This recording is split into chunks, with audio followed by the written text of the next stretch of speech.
7ஆம் அதிபதி 9ஆம் இடத்தில் இருந்தால், 7ஆம் அதிபதி 9ஆம் இடத்தில் இருக்கிறது ரொம்ப சிறப்பு தான். அதாவது இவங்க 2 பேருமே வந்து இன்னாருக்கு இன்னார் அப்படின்னு சொல்கிறோம்ல, இது ஏற்கனவே முடிவு பண்ண மாதிரி விஷயம் மாதிரி நம்ம எடுத்துக்கலாம்.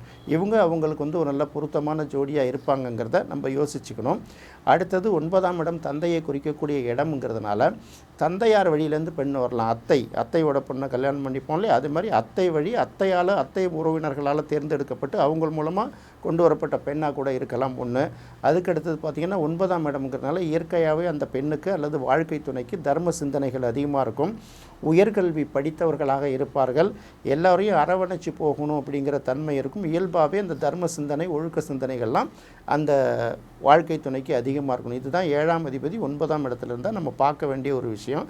அதே சமயத்தில் ஸ்திரலக்கணமாக இருந்தால் 7ஆம் அதிபதி 9ஆம் இடத்துல இருந்தால் அவ்வளோ சிறப்பு இல்லை. ஏன்னா அது வந்து 9ஆம் இடம் ஸ்திரலக்கணங்களுக்கு பாதகஸ்தானம்னு சொல்கிறதுனால அதையும் நம்ம கவனத்தில் கொண்டு பார்க்க வேண்டியது ரொம்ப அவசியம்.